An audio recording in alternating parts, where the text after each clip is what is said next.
Good morning students. Class 11 में जो आपका पादप सब प्रोटिस्टा चल रहा था उसी में आज आपका ये लास्ट टॉपिक है। टॉपिक का नाम है यूग्लिनाइड। आज हम जानेंगे कि यूग्लिनाइड क्या होता है और इसके अंतर्गत जो जीव आता है यूग्लिना, उसके विषय में कुछ उसके मुख्य लक्षण जानेंगे। तो वीडियो शुरू करने से पहले अगर आप हमारे चैनल पर नए हैं तो चैनल को सब्सक्राइब कर लें, बेल आइकन को दबाएं ताकि आपको वीडियो की नोटिफिकेशन मिल सके। तो चलिए शुरू करते हैं। यूग्लिनाइड देखिए, जंतु वैज्ञानिकों द्वारा इनका अध्ययन संघ प्रोटोजोआ के वर्ग फाइटोमैस्टिगोफोरा के अंतर्गत करते हैं। मतलब जो यूग्लिनाइड होते हैं, यूग्लिनाइड में जो जंतु वैज्ञानिक हैं उन्होंने इसको, ये है तो प्रोटोजोआ ही, लेकिन जो इसका क्लास है वो क्लास है फाइटोमैस्टिगोफोरा। फाइटोमैस्टिगोफोरा क्यों? क्योंकि फाइटो माने, फाइटा माने होता है प्लांट और मैस्टिगोफोरा माने होता है जंतु, अर्थात ऐसे जंतु, ऐसे जीव जो पौधे भी हैं और जंतु भी हैं। मतलब इसमें पौधे और जंतु दोनों के ही लक्षण पाए जाएं, इसलिए इसको बोलते हैं फाइटोमैस्टिगोफोरा के अंतर्गत करते हैं। इनकी कोशिकाओं में प्लास्टिड्स, जैसा कि हम आपको बता ही चुके हैं कि ये फाइटो मतलब प्लांट होते हैं और प्लांट्स में क्या पाए जाते हैं, लवक पाए जाते हैं, प्लास्टिड्स पाए जाते हैं, जैसे कि हरित लवक, वर्णी लवक, इस प्रकार से लवक पाए जाते हैं। तो इसमें हरित लवक पाया जाता है, तो इसमें जो है प्लास्टिड्स होते हैं अर्थात लवक होते हैं। और जो इसमें भोजन संचित होता है वो उपमंड या इसको बोलते हैं पैरामाइलम। जैसे आपसे क्वेश्चन पूछा जाए, कंपटीशन में पूछा जाएगा कि जो यूग्लिनाइड होते हैं उनमें भोजन किस रूप में संचित होता है, तो हम क्या बताएंगे, पैरामाइलम के रूप में भोजन संचित रहता है। यूग्लिनाइड में पाए जाने वाले वर्णक, वर्णक मतलब कलर, कलर मतलब क्या होता है, रंग। जो जैसे यूग्लिना अगर हरे रंग का है तो अर्थात उसमें हरे रंग का वर्णक पाया जाएगा, अर्थात हरे रंग का कलर पाया जाएगा। और हरे रंग का कलर किस वजह से होता है, क्लोरोफिल के कारण होता है। तो यूग्लिनाइड में पाए जाने वाले वर्णक उच्च पादप, जो बड़े उच्च कोटि के पादप होते हैं उनमें उपस्थित वर्णकों के समान होता है। देखिए, यूग्लिना एक या यूग्लिनाइड के जो जंतु होते हैं वो एक प्रकार के जीवधारी हैं, लेकिन उनमें जो कलर पाए जाते हैं वो जैसे कि उच्च कोटि के पौधे होते हैं उन्हीं की तरीके से इसमें भी जो है उन्हीं के बिल्कुल जैसे समान जो है वर्णक पाए जाते हैं। इसलिए इस समूह के जीवों का अध्ययन प्रकाश संश्लेषी प्रोटिस्टा के अंतर्गत करते हैं। क्यों? क्योंकि इनमें जो वर्णक पाया जाता है वो उच्च कोटि के पादपों के समान होता है, जिस कारण से हम यूग्लिना को जंतु होते हुए भी इसको हम प्रकाश संश्लेषी प्रोटिस्टा में पढ़ते हैं। यूग्लिनाइड एक कोशिकी होते हैं, जैसा कि हम लोग जानते हैं अमीबा पैरामीटर ये सब जो है एक कोशिकी होते हैं, ठीक, यूनिसेलुलर होते हैं। लेकिन इसका अपवाद भी है। अपवाद कौन सा है?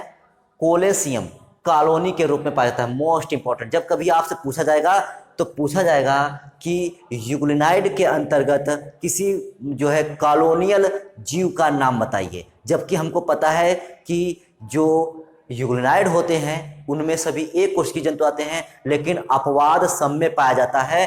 तो उसी में एक अपवाद है कोलेशियम। जो कोलेशियम जो यूग्लिनाइड है वो कॉलोनी के रूप में पाया जाता है। कॉलोनी का मतलब क्या होता है, ये समूहों में पाए जाते हैं। कॉलोनी क्या होता है, समूहों में पाया जाना, तो ये समूह में पाए जाते हैं। तो ये था यूग्लिनाइड। अब क्या होता है यूग्लिना, तो यूग्लिना की विशेषताओं में पहला पॉइंट, यह संघ प्रोटोजोआ के उपसंघ, उपसंघ मतलब संघ मतलब क्या होता है, फाइलम, या फाइलम प्रोटोजोआ के सब फाइलम, सब फाइलम को हिंदी में क्या कहते हैं, उपसंघ।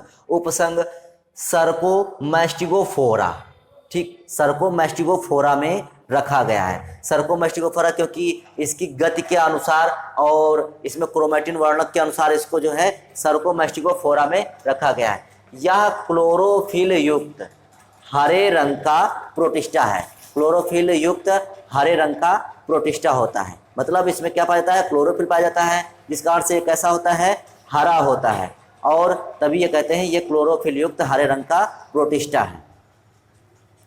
इसे पादप और जंतु के बीच की संयोजक कड़ी मानता है। मोस्ट इंपॉर्टेंट क्वेश्चन, ये क्वेश्चन आपका बहुत इंपॉर्टेंट है। आपसे पूछाता है पादप और जंतु के बीच की संयोजक कड़ी कौन है, तो संयोजक कड़ी कौन होता है, यूग्लिना। यूग्लिना को पादप और जंतुओं के बीच की संयोजक कड़ी क्यों कहा जाता है? संयोजक कड़ी को इंग्लिश में बोलते हैं कनेक्टिंग लिंक्स। आपसे पूछा जा सकता है कि प्लांट्स एंड एनिमल्स के बीच की जो कनेक्टिंग लिंक्स है वो कौन सी है, तो यूग्लिना है।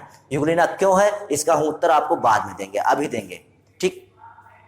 अगला, इसके एक कोशिकीय शरीर पर महीन, दृढ़, लचीली पेलिकल का आवरण होता है। आपसे पूछा जाएगा कि युगलिना के शरीर पर किसका आवरण पाया जाता है, तो पेलिकल का आवरण पाया जाता है।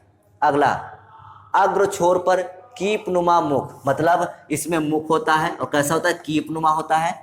जो छोटी सी ग्रसनी, जो मुख है वो कहाँ खुलता है, ग्रसनी में खुलता है। अपने लोगों का भी मुख जो होता है वो ग्रसनी में खुलता है।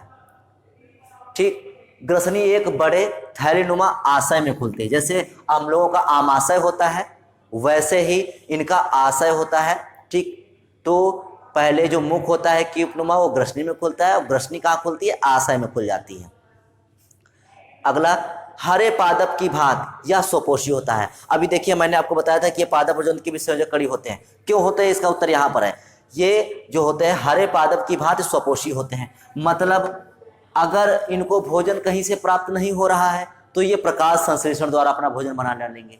ठीक, अगर इनको जो है भोजन मिल रहा है तो क्या करेंगे, तो ये सूर्य का प्रकाश अगर ना हो, अगर सूर्य का प्रकाश हो ही ना, तब क्या करेंगे ये, तो ये तरल पदार्थ को शरीर की सतह से विसरण द्वारा भी ग्रहण कर सकता है। मतलब ये जंतुओं की तरीके से भी भोजन ग्रहण कर सकता है, अर्थात ये पादपों की तरीके से भोजन भी ग्रहण कर सकता है और जंतुओं की तरीके से भोजन भी ग्रहण कर सकता है। इसलिए इसको पादप और जंतु के बीच की संयोजक कड़ी कहा जाता है।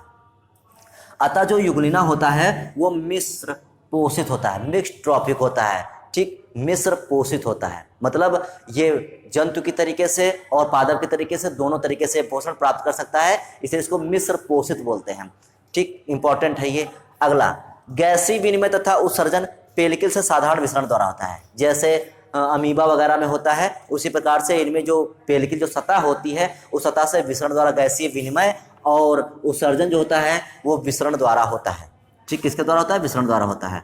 आगे, परासरण नियंत्रण कुंचनशील रिक्तिका द्वारा होता है, मतलब जब इनके शरीर में जो जल की मात्रा ज़्यादा हो जाती है तो इसको नियंत्रित करने के लिए इनमें कुंचनशील रिक्तिका पाई जाती है जो जल की मात्रा को सामान्य बनाए रखती है इनके शरीर में। ठीक, तो परासरण नियंत्रण द्वारा कुंचनशील रिक्तिका द्वारा होता है। जो परासरण नियंत्रण होता है किसके द्वारा होता है, कुंचनशील रिक्तिका के द्वारा होता है। जो इनमें जनन होता है, जनन अनुलंब द्विभाजन द्वारा होता है। अनुलंब द्विभाजन मतलब क्या होता है कि जैसे जब किसी जीवधारी का बंटवारा ऐसे हो, ठीक ऐसे बंटवारा हो, मतलब लंबवत बंटवारा हो दो भागों में, तब उसे बोलते हैं अनुलंब द्विविभाजन। तो इसमें जो जनन होता है वो अनुलंब द्विविभाजन द्वारा होता है। उम्मीद है कि ये टॉपिक आपको समझ में आया होगा। तो आज के लिए केवल इतना ही, बाकी नेक्स्ट वीडियो में, तब तक के लिए जय हिंद।